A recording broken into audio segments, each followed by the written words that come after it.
नमस्कार मित्र मैत्रिणींनो, अनलॉक पीसीएमबी अकॅडमी मध्ये मी मुक्ता तुमच्या सगळ्यांचं स्वागत करते. आज आपण खूप इम्पॉर्टंट असा रूल बघणार आहे ज्याचं नाव आहे ऑक्टेट रूल. सो सगळ्यात पहिले what is the meaning of octet rule हे आपण बघतोय. ऑक्टेट रूलची गरज केमिस्ट्रीमध्ये का पडली ते आपण समजून घेणार आहे. हे खूप इम्पॉर्टंट आहे.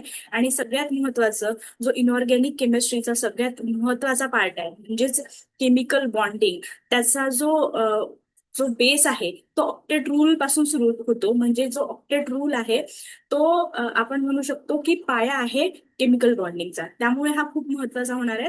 पण त्याआधी सगळ्यांना मी रिक्वेस्ट करते, जर तुम्ही चॅनलवरती नवीन असाल तर प्लीज जाऊन चॅनलला पहिले सबस्क्राईब करा आणि बेल आयकॉनचं बटन ऑल वरती क्लिक करा, जेणेकरून जेव्हाही कोणता नवीन व्हिडिओ आपल्या चॅनलवरती येईल सगळ्यात पहिलं तुम्हाला नोटिफिकेशन मिळेल.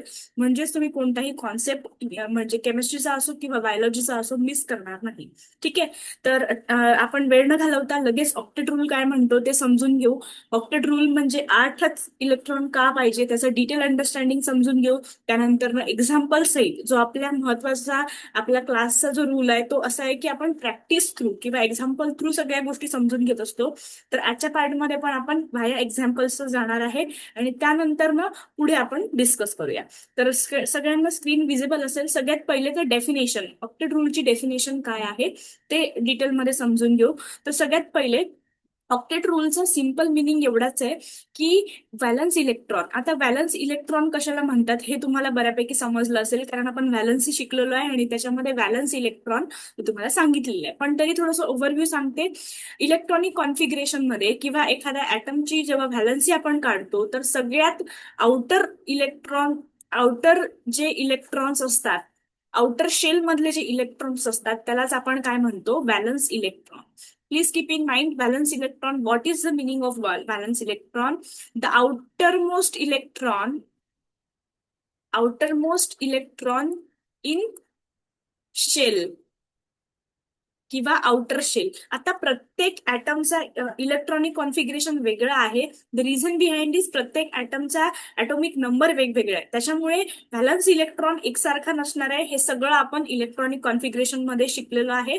ज्यांना कुणाला इलेक्ट्रॉनिक कॉन्फिगरेशन व्हॅलन्सी कशाला म्हणतात ते माहित नसेल, प्लीज पहिलेचे जाऊन व्हिडिओ बघा, तुम्हाला सगळं तिथे क्लिअर होईल. ठीक आहे. तर आता इथे जर आपण ते डिस्कस करत बसलो तर आजचा जो आपला मेन टॉपिक आहे तो मिस होणार आहे. त्याच्यामुळे आपण कुठेही डेव्हिएट न होता टॉपिक वरती डिस्कस करूया. तर व्हॅलन्स इलेक्ट्रॉन, येस. तर व्हॅलन्स इलेक्ट्रॉन हे जे असतात, आउटर मोस्ट इलेक्ट्रॉन आपण त्याला म्हणतो एखाद्या शेल मधले किंवा ऍटम मधले, हे ऑक्टेट रूल मध्ये 8च असेल. का? कारण मी मागच्याही व्हिडिओमध्ये तुम्हाला सांगितलेलं आहे, पूर्ण पिरियॉडिक टेबल मधले नोबल गॅसेस हे एन्व्हायरमेंट मधले स्टेबल असतात. ओके. आणि जसं मी खूप आधीपासून तुम्हाला सांगित आली आहे की केमिस्ट्रीमध्ये सगळ्यात महत्वाचा रूल काय असतो की सगळे ॲटम हे स्वतःला स्टेबल करण्यासाठी काम करत असतात. त्यांना प्रत्येकाला स्ट्रगल फॉर एक्झिस्टन्स म्हणजे स्टॅबिलिटी पाहिजे असते. त्यामुळे ते वर्क करतात. आणि त्यामुळे नोबल गॅसेस खूप जास्त स्टेबल ऍटमॉस्फिअर मध्ये असल्यामुळे प्रत्येक ॲटम हा नोबल गॅसेस सारखा बनायचा काय करतो, प्रयत्न करतो. उदाहरण सांगते. फॉर एक्झाम्पल, आपल्या क्लासमध्ये जर का 100 स्टुडंट असतील आणि त्यातला एक किंवा दोन विद्यार्थी टॉपर असतात, तर प्रत्येकाचं एम काय आहे, प्रत्येकाचा एक माइंडसेट काय असतो की मला त्या दोन विद्यार्थ्यांसारखं बनायचं आहे. The reason behind is they are the very good student in their examination, और वी कॅन से त्यांची जे कॅपॅसिटी आहे मार्क मिळवण्याची ती सगळ्यात जास्ती आहे. त्याच्यामुळे आपण त्याला फॉलो करतो.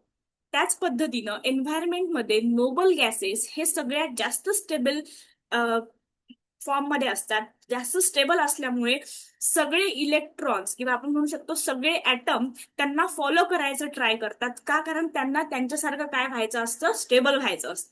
म्हणून ते त्यांना काय, एक बेंचमार्क सेट झालेला आहे की नोबल गॅस स्टेबल असल्यामुळे we need to achieve that valency anyhow. आणि ती व्हॅलन्सी फॉर्म करण्यासाठी किंवा ती स्टॅबिलिटी फॉर्म करण्यासाठी प्रत्येक ऍटम काहीतरी इलेक्ट्रॉन लूज करतो, गेन करतो किंवा काहीतरी शेअरिंग करतो आणि स्वतःला स्टेबल बनवण्यासाठी ट्राय करतो. आणि इथूनच केमिकल बॉन्डिंगचा जन्म होतो. ह्याबद्दलचं डिटेल अंडरस्टँडिंग पुढे तुम्हाला समजेलच. पण सध्याला आपल्याला एवढं समजून घ्यायचं आहे, what is the definition of octet rule. Octet rule try to get 8 electron in their outermost shell. So what is the meaning of outermost shell? याची क्लॅरिटी तुम्हाला आधीच्या व्हिडिओमध्ये येऊन जाईल. इलेक्ट्रॉनिक कॉन्फिगरेशन मध्ये जो आउटरमोस्ट शेल मध्ये जे इलेक्ट्रॉन असतात ते 8च असायला पाहिजे, तरच आपला जो ऍटम असतो तो स्टेबल राहील आणि त्यालाच आपण ऑक्टेट रूल म्हणतो. तसंही ऑक्टेट म्हणजे 8 त्याचा अर्थ होतो. कारण की याने कशाचा बेंचमार्क सेट केलेला आहे, यांनी नोबल गॅसेसचा बेंचमार्क सेट केलेला आहे. कारण नोबल गॅसेस जे पण आहेत जसं की निऑन, एर्गॉन, क्रिप्टॉन, झेनॉन, हे सगळे काय आहे, हे सगळे नोबल गॅसेस आहे. आणि नोबल गॅसेसचं जे आउटरमोस्ट इलेक्ट्रॉन असतात ते 8 आहे आणि त्यांना एन्व्हायरमेंटमध्ये सगळ्यात स्टेबल आपण बघतो किंवा ते सगळ्यात स्टेबल असतात. त्यामुळे ऑक्टेट रूलच्या म्हणण्यानुसार जर का आपल्या ऍटम मध्ये आउटरमोस्ट इलेक्ट्रॉन 8 असतील तर तो ऑक्टेट रूल फॉलो करतो आणि तो एन्व्हायरमेंटमध्ये काय असतो, स्टेबल असतो. पण एन्व्हायरमेंटमध्ये स्टेबल होण्यासाठी ऑक्टेट रूल प्रत्येक ऍटम मधल्या आउटरमोस्ट शेल मध्ये 8च इलेक्ट्रॉन असतील असं काही नाहीये. पण त्यासाठी तो काहीतरी धडपड करतो, तो काहीतरी शेअरिंग करतो, पेअरिंग करतो, लूज करतो, गेन करतो आणि अशा पद्धतीने तो ऑक्टेट रूल फॉलो करतो. आता त्याच्यामध्ये पण एक्सेप्शन्स आहेत, काही गोष्टी आपल्याला समजून घ्यायच्या आहेत. प्रत्येकच ऍटम हा ऑक्टेट रूल फॉलो करेलच असं नाहीये. एक्सेप्शनल केस केमिस्ट्रीमध्ये तुम्हाला खूप सगळ्या बघायला मिळतील, ते तुम्हाला पुढे पुढे समजेलच. सध्याला एवढं समजून घ्यायचं आहे, what is the definition of octet rule. According to octet rule, each and every atom need to follow and achieve to be the 8 electron in their outermost shell. आता 8च इलेक्ट्रॉन का बरं, हा क्वेश्चन तुमच्याही मनामध्ये आलाच असेल. बघा, केमिस्ट्री शिकताना सगळ्यात महत्वाचा काय मुद्दा आहे की प्रत्येक गोष्ट होत असताना त्याचा व्हायचा आन्सर तुमच्याकडे जर का असलं तर तुमचे सगळे कॉन्सेप्ट क्लिअर आहे हे तुम्ही समजून जा. त्याच्यामुळे व्हायचा आन्सर, व्हाय हा प्रश्न तुम्हाला पडायला पाहिजे, हे असंच का, आणि त्याचं जर उत्तर तुम्हाला बरोबर येत असेल तर समजून जा केमिस्ट्री तुम्हाला आवडायला लागली आहे आणि तुमची कॉन्सेप्ट क्लिअर होत आहे. सॉरी. आता बघा, 8च इलेक्ट्रॉन का, जसं मी तुम्हाला सांगितलं, atom are most stable when they are outermost shell. जर त्याचा आउटरमोस्ट शेल हा जर स्टेबल असेल तर ऍटम काय असतो, स्टेबल असतो. Noble gases already have 8 electron. आणि ऍज वी ऑल नो, जे नोबल गॅसेसचा जो पूर्ण ग्रुप आहे त्याचे सगळे एलिमेंट, सगळे ऍटम म्हणजे निऑन, एर्गॉन, क्रिप्टॉन, झेनॉन, हे सगळे जे एलिमेंट आहेत हे काय आहेत, नोबल गॅसेसचे 8 इलेक्ट्रॉन त्यांच्या आउटरमोस्ट मध्ये आहे. आणि म्हणून हे एन्व्हायरमेंटमध्ये खूप जास्त स्टेबल आहे. आणि म्हणून हा बेंचमार्क सेट झालेला आहे की ऑक्टेट रूल, हे ऑक्टेट रूल फॉलो करतात. आणि त्यामुळे आपल्याला स्टेबिलिटीसाठी प्रत्येक ऍटमला किती इलेक्ट्रॉन लागतात, 8च इलेक्ट्रॉन लागतात. ठीक आहे.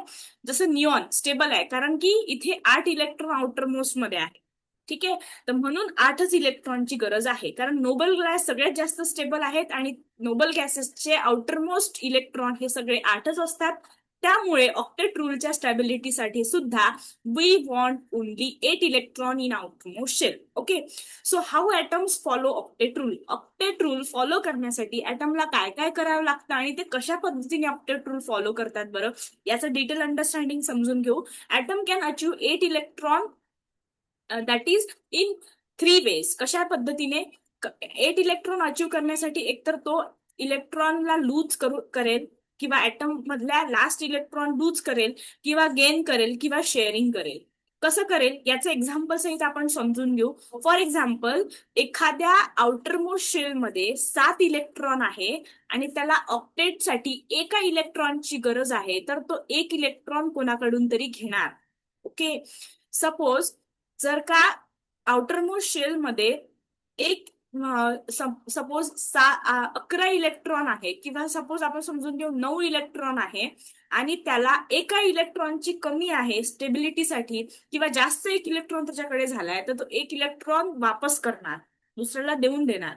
किंवा एखाद्या आउटरमोस्ट शेल मध्ये काही इलेक्ट्रॉन तो एकाकडून घेईल, काही इलेक्ट्रॉन दुसऱ्याकडून घेईल, तर तो शेअरिंग करेल इलेक्ट्रॉनचं. तर अशा पद्धतीने ऑक्टेट रूल फॉलो करण्यासाठी ऍटम्स लूज, एखादा इलेक्ट्रॉन कमी करतो स्वतःजवळचा, एखादा इलेक्ट्रॉन घेतो दुसऱ्याकडून किंवा शेअरिंग करतो. तर अशा पद्धतीने ऑक्टेट रूल फॉलो होतो. पण आता हे थेरॉटिकल अप्रोच झाला. प्रॅक्टिकल अप्रोच आपण समजून घेणार आहे प्रॅक्टिस थ्रू.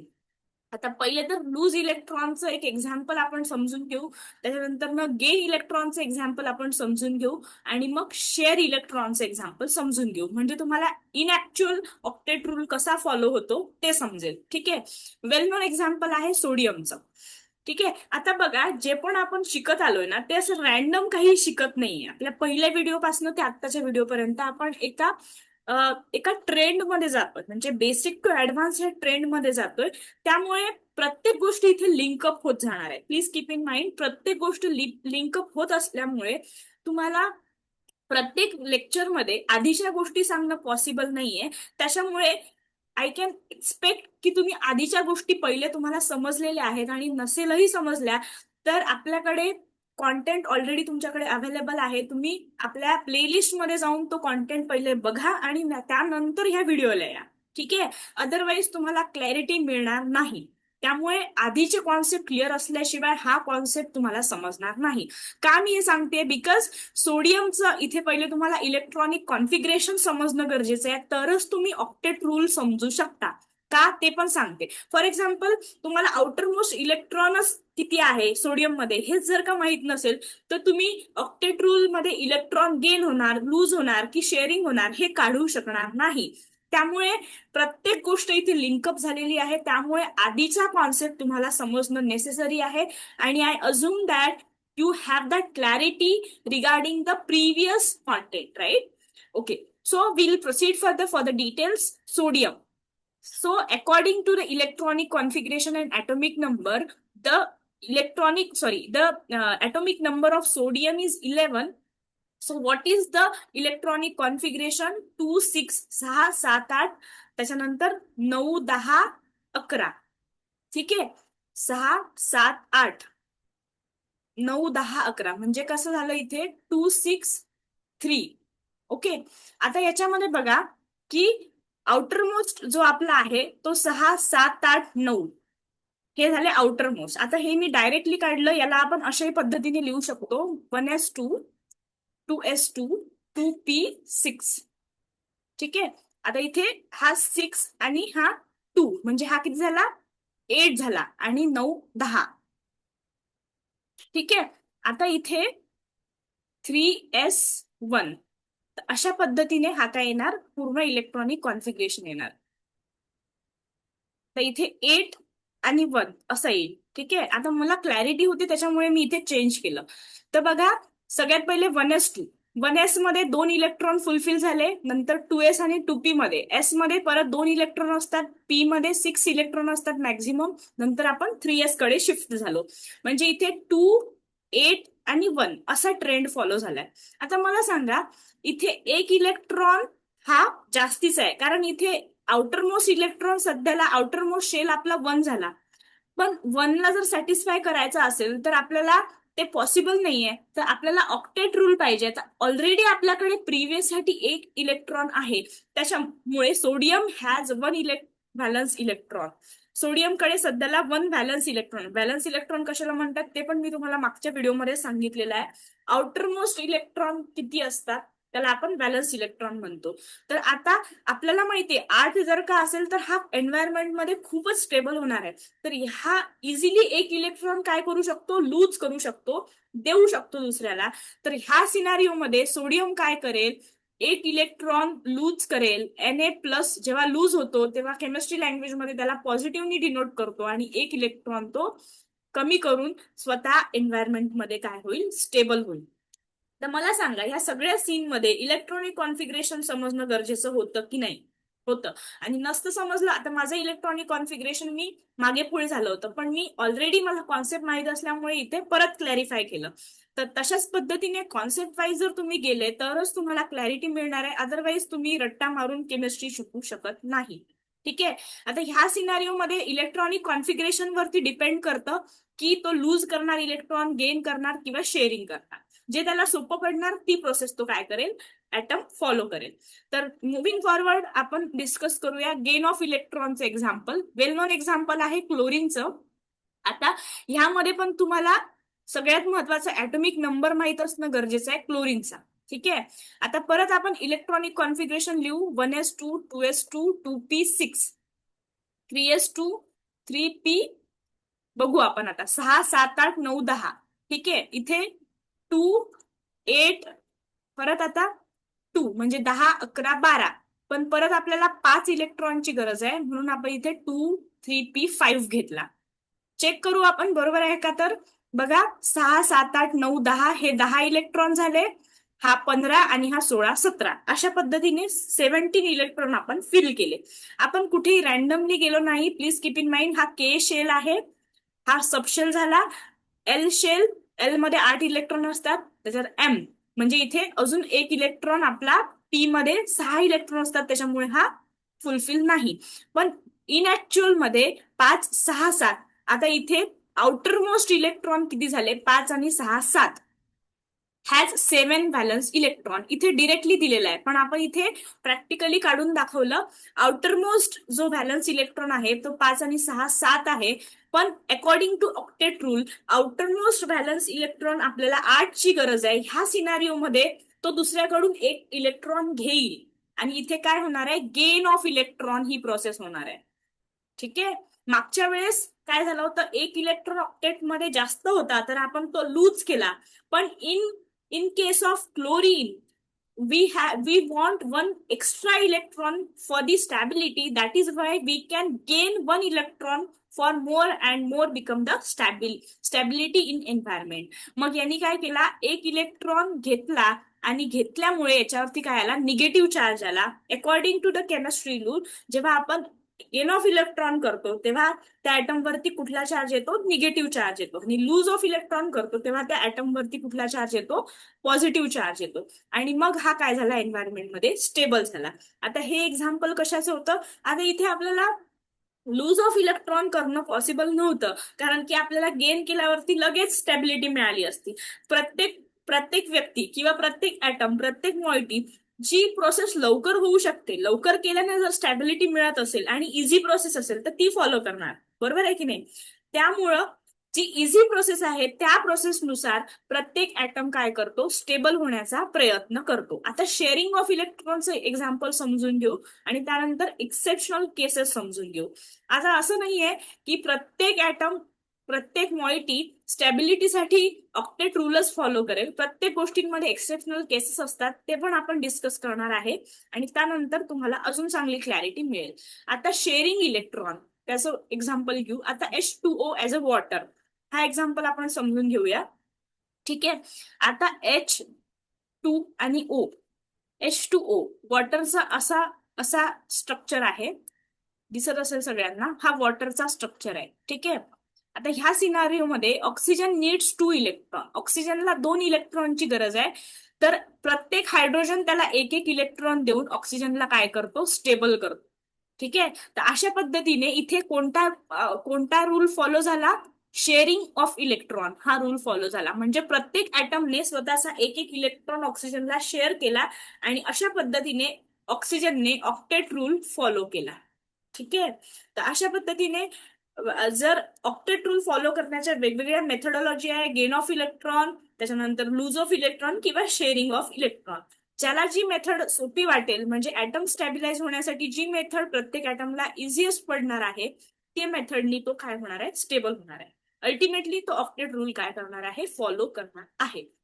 ओके, आता बघा एक्सेप्शनल केसमध्ये काही एक्सेप्शनल केसेस आहे. Some atom do not follow octet rule. असं काही नाहीये की प्रत्येक ऍटमने ऑक्टेट रूल फॉलो केला तरच तो एन्व्हायरमेंटमध्ये स्टेबल असेल. Hydrogen needs only 2 electron. Hydrogen 2 electron असून सुद्धा एन्व्हायरमेंटमध्ये स्टेबल राहू शकतो. ओके, असं नाहीये की कोणाला हाय शुगर जरी असला तरी तो व्यक्तीला त्याची तब्येत नॉर्मल असते आणि काही व्यक्तीला थोडा जरी हाय शुगर झाला तर तो स्टेबल राहत नाही. सो प्रत्येक गोष्टीमध्ये एक्सेप्शनल केसेस आहेत. तसं केमिस्ट्रीमध्ये सुद्धा एक्सेप्शनल केस आहेत. Helium stable with 2 electron. Helium 2च इलेक्ट्रॉनने स्टेबल होतं, त्याला 8 इलेक्ट्रॉन असण्याची काही एक गरज नाहीये. Some atom have more than 8. काहींमध्ये ऑक्टेट रूल पेक्षाही 8 पेक्षा जास्त इलेक्ट्रॉन असू शकतात आणि त्याला एक्सपांडेड ऑक्टेट म्हणतात. सध्याच्या सिनारिओमध्ये ज्या लेवलला आपण शिकतोय तिथे आता एक्सपांडेड ऑक्टेट वगैरेची आता सध्याला आपल्याला गरज नाही. इन सम केस जर आपल्याला पुढे गरज लागली definitely we can discuss that. Okay, तर सध्याच्या सिनारिओमध्ये आपल्याला एवढं समजून घ्यायचं आहे what is the meaning of octet rule. Exceptional cases of octet rule. Octet rule म्हणजे काय, तर प्रत्येक ऍटमच्या आउटरमोस्ट शेलमध्ये 8 इलेक्ट्रॉन असले तर तो स्टेबल असतो. आता तुमच्या मनामध्ये हाही प्रश्न आला असेल की 8च इलेक्ट्रॉन का बरं, तर इथे आपण बेंच मार्किंग केलेलं आहे. कशाला आपण इथे कोणाला बघून हे डिसाईड केलेलं आहे, तर आपण इथे नोबल गॅसेसला बघून डिसाईड केलेलं आहे. अकॉर्डिंग टू नोबल गॅसेस, प्रत्येक नोबल गॅसमध्ये शेवटी आउटरमोस्ट शेलमध्ये 8 इलेक्ट्रॉन असतात आणि नोबल गॅसेस सायंटिस्ट लोकांनी सगळ्यात जास्त स्टेबल फॉर्म मध्ये बघितलेले असल्यामुळे त्यांनी काय काढला, ऑक्टेट रूल काढला. आणि ऑक्टेट रूलचा मेन उद्देश काय आहे, stability in main is the main goal.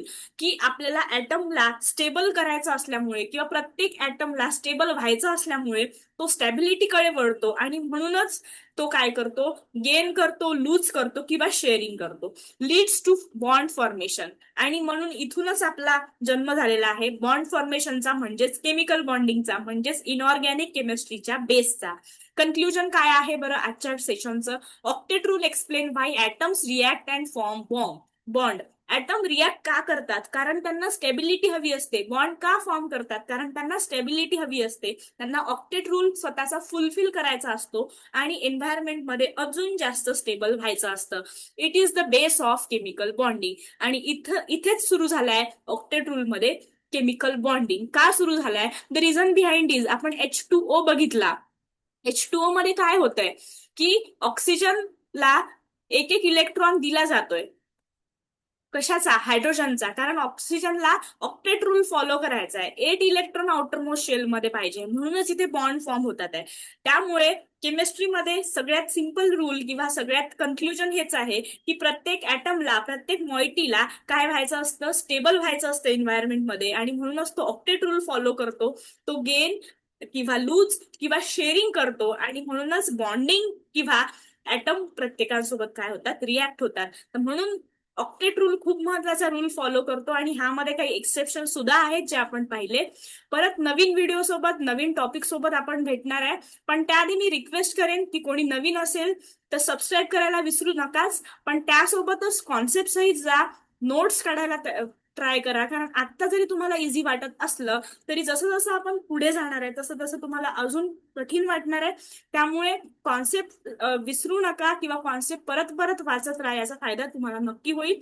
जे कोणी नवीन असतील, ज्यांना खरंच गरज असेल, त्यांच्यापर्यंत डेफिनेटली व्हिडिओ शेअर करायला विसरू नका. आणि सगळ्यात महत्वाचं, आपण बेसिक थ्रू जातोय. बायोलॉजीची पण आपली सिरीज सुरू आहे. पुढे आपण सीईटी, नीट, JEE साठी पण ऍडव्हान्स कोर्स इथे लॉन्च करणारच आहे. त्यामुळे स्टे ट्यून विथ अस. लवकरच आपण नवीन